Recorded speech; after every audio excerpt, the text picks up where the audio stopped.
This is a Midwest Minute with Matt. Simple concussion conversations that just make sense. Before we get started, just a quick note. This podcast is for educational and informational purposes only. It is not medical advice and does not replace evaluation or treatment from a qualified healthcare provider. Listening to this podcast does not establish a provider-patient relationship. Every brain injury is unique, and what we discuss may not directly apply to your situation. If you are experiencing symptoms or have concerns, please seek care from a licensed medical professional. If this is an emergency, call 911 or your local emergency services immediately. Hello and welcome everybody to a Midwest Minute with Matt, simple concussion conversations that just make sense. My name is Matt Campbell and I am the host of our podcast. Today we're bringing you episode 5 titled The Emotional Side of Concussion Recovery. Concussion recovery is not just physical. One of the hardest parts of our concussion recovery isn't always the headaches, the dizziness, or the fatigue. Sometimes it's the emotional weight that nobody prepares you for. Our episode today is going to focus on the idea behind depression and anxiety that follows concussions and why it's much more prevalent than people will realize. May is Mental Health Awareness Month. I think it's a really important topic that we cover during concussion recovery because concussions and mental health go hand in hand. It's not something that we can ignore while working on the other. When we're looking at mental health, it's not something that just a passive, just along for the ride and we can mention it once and never talk about it again. Throughout concussion recovery, mental health is something that needs to be evaluated and treated because it will ebb and flow just like concussion symptoms do. Emotional symptoms after a concussion are very, very common. It's not something that you're different or you're off or something's wrong because you have emotional changes or emotional swings after a concussion. It's often one of those symptoms that people don't talk about right off the bat because they're not comfortable saying, hey, I don't know what's going on, but I don't feel like myself. I feel sad. I feel nervous all the time. I just can't get comfortable. Most people will try to breeze over it in the beginning. That's not actually happening. It's not something that's going on. And when we sit down and have that conversation, it's actually happening. It's not just in your head. A lot of patients get a sense of relief when we start to talk about mental health. It's getting a lot better, but for whatever reason, mental health has been kind of a taboo subject for a long time. I am somebody that we all should be working on our mental health on a regular basis, not just people who are struggling through traumatic brain injuries. Sometimes people think they're failing recovery when it comes to their emotional dysregulation. In reality, their nervous system is just overloaded and overwhelmed. It's nothing that they're doing wrong. The brain is the computer system for the body. When the brain gets hurt, it dysregulates the hormones inside the body. We've disrupted the computer that controls our nervous system regulation.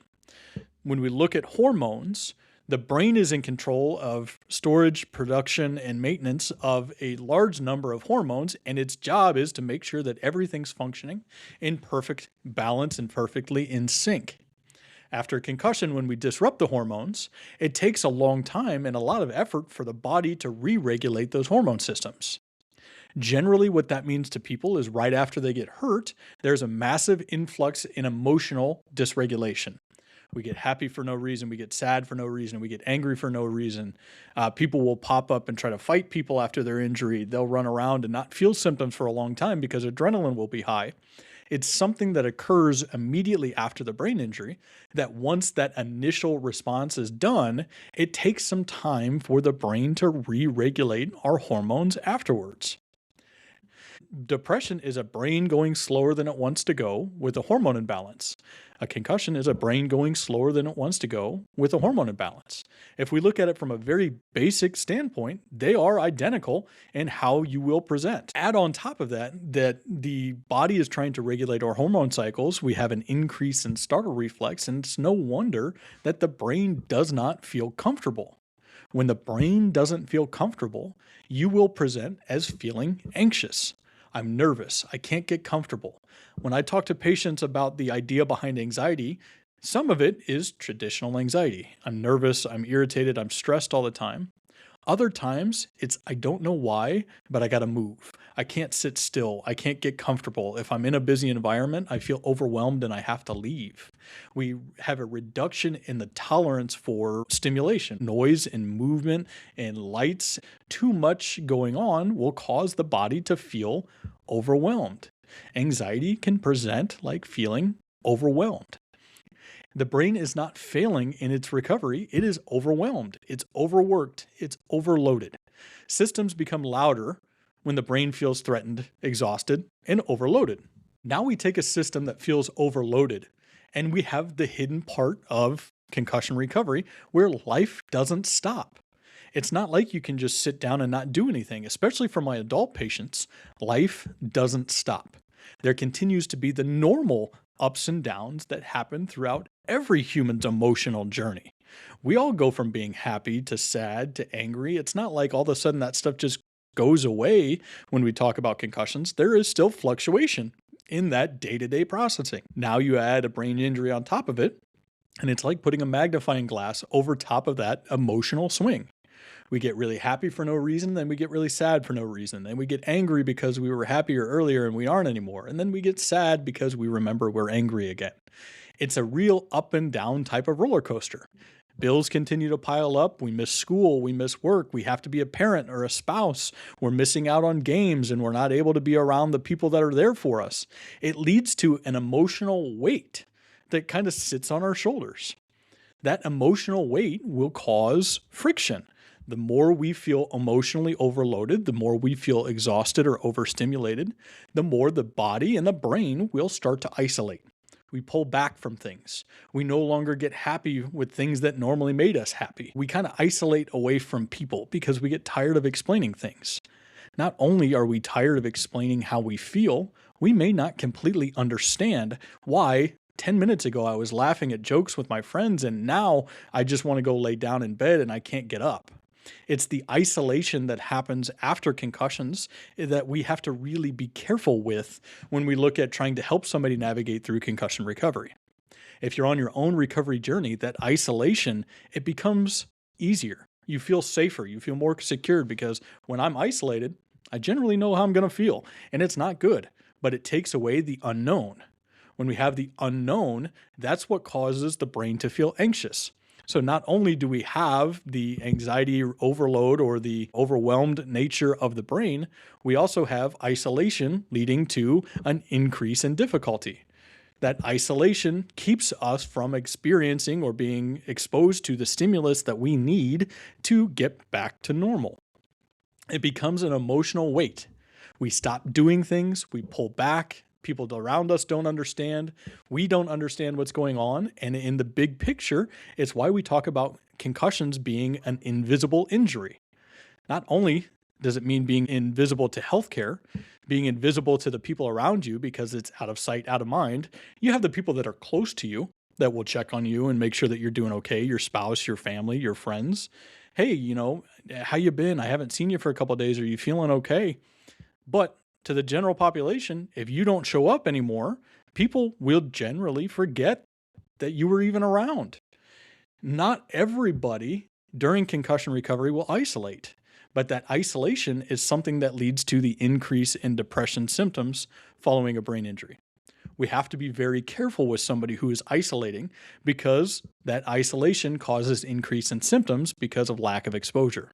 So you have to find that fine line when you're working with somebody who's been through long-term concussion recovery of doing too much and not doing enough.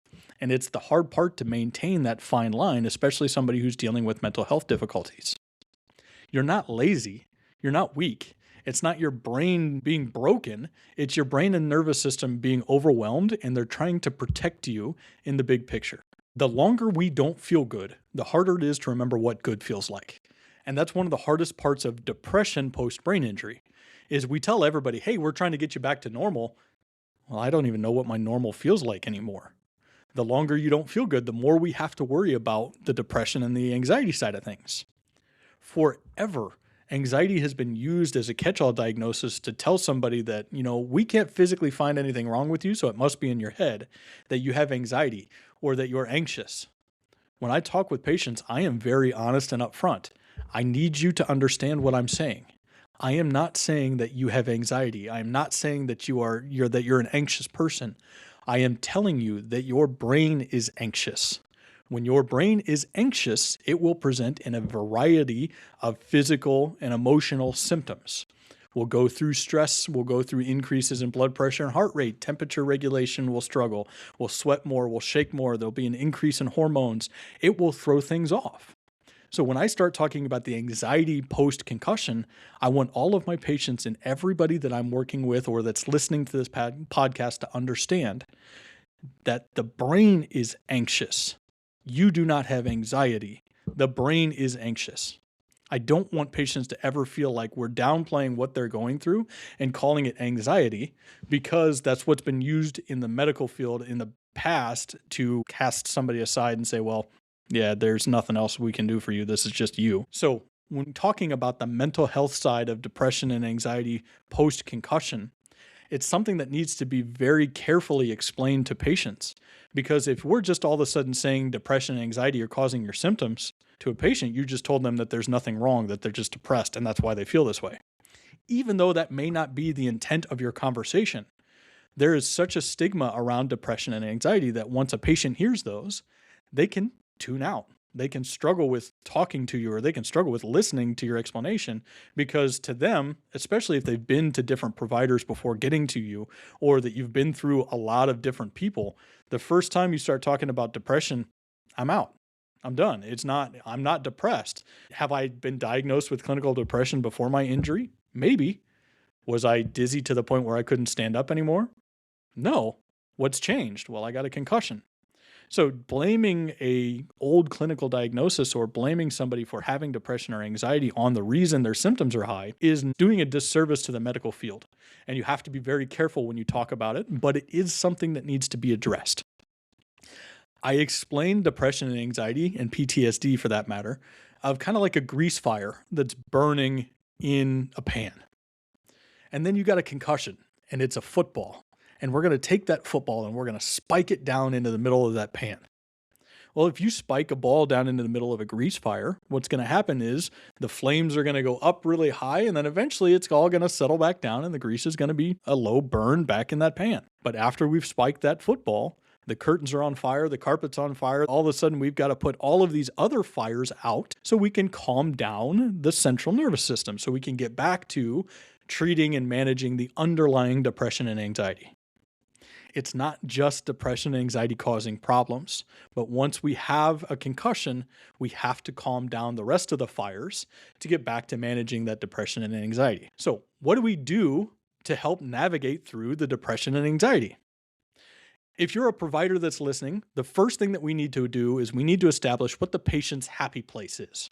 We need to sit down and actually listen to what they're telling you is something that they do that offloads stress. Something that they do that makes them happy. If they have a general happy place, from a therapy perspective, you need to do everything you can to make that happy place make them feel safe. If you're somebody that's listening to this, navigating your own brain injury or a support system, you need to sit down and figure out what you like to do that makes you happy and how we can counteract that. Because oftentimes after a concussion, that happy place activity doesn't make you feel the greatest, which is why stress goes up. We don't have the escape from reality. Life's not stopping, and the thing that we use to get away from life makes us feel dizzy, nauseous, and lightheaded. We have to find a way to get you back into that safe space, that safe activity to calm your brain down. Some really easy, basic things that we can do to help counteract the depression side post-brain injury is getting out and going for a walk. As silly as that sounds, spending time out in nature can be really powerful when it comes to helping reduce our depression post-brain injury. Using the sunlight to help trigger in our serotonin and dopamine and make us feel happy. Getting out and spending time in the sun. Going through gentle movements, yoga, tai chi, Pilates, meditation. Getting out and writing in a journal. My favorite one that I will talk with patients about, especially because we have all of these things that we talked about right there are physical. Do something creative. So much in life is black and white. Left side of the brain versus right side of the brain. We got the analytical side, numbers, one right answer, one way to get to everything. And then you have the right side of the brain, which is creative and problem solving and critical thinking. And we do a lot during brain injury recovery to focus on that left side of the brain. We don't do a lot to help trigger in that creative side. Coloring, drawing a picture, working with clay, putting together a puzzle, something that we're triggering in the colorful side and the creative side of the brain can help us navigate through the depression side. The things that we should always focus on to help us navigate through our depression or the feeling of being run down or overwhelmed after a concussion is we need to prioritize the basics. We need to establish the foundation. Prioritize our sleep, prioritize our hydration, and prioritize our nutrition. When it comes to anxiety, you'd be surprised at how well breathing will actually help you. Anxiety can kind of feel like a snowball running downhill. Once that snowball starts rolling, it can pick up steam very quickly. We have to find a way to trigger you out of an acute anxiety episode. One of the easiest ways to trigger you out of an anxiety attack or anxiety episode is to distract you. The rule of threes is one of my favorite things that we can do, and I've adapted it a little bit over the time, but there are different ways to do the rule of threes for anxiety. Generally, we want to sit in a grounded position. I like to cross my arms across my chest, tell a patient to put their feet flat on the floor, tuck their chin down to their chest, and while they're focusing on taking a big deep breath in through their nose, slowly exhaling through their mouth, they're going through and performing the rule of threes. Out loud, they are saying 3 things that they can see, 3 things that they can touch, and 3 things that they feel emotionally. This is where things will change or there's different adaptations. I like to do the 3 things I can see, 3 things I touch, and then 3 things I can feel. I have people that I've worked with that like it to be 3 things that I can see, 3 things that I can touch, and 3 things that I can hear. The whole goal is that we're trying to get them to focus on the external versus the internal. If I'm going through grounding and struggling with anxiety, that breathing can slow down the central nervous system. It can help calm and regulate our system. And then we can focus on the external to help go through and navigate that emotional anxiety response. Concussion recovery is rarely about doing nothing. It's a weird thing to say, but it's very rare that we'll just say to sit here and, hey, don't do anything. Just write it out. You'll get better. Often it's about doing the right things at the right time. And something that will never be the wrong thing is monitoring and maintaining our mental health. The emotional side of concussion recovery deserves more conversations, not to create fear, but to make sure that patients will understand what's going on. Invisible injuries often create invisible struggles. It's the whole reason why I put together the clinic and I use the tagline, making the invisible visible, because it's sitting down, giving understanding or helping educate patients on why they feel the way that they do, taking away the fear and the stigma around the unknown, and helping people navigate through their concussion recovery and ensuring that they don't have to do it alone. If you enjoyed this episode, be sure to like and subscribe to the podcast. Share the episode with somebody struggling silently. You can also learn more at mwconcussion.com and on all social media channels at mwconcussion. If you want something covered on a future episode of the podcast, feel free to DM me on any of our social media platforms. The way I work, if you have a question, so do hundreds of other people, but they don't have a platform to ask the question. So I want you to ask those questions, and then we can all go through this together. Concussion recovery can be isolating, but remember, you don't have to do it alone.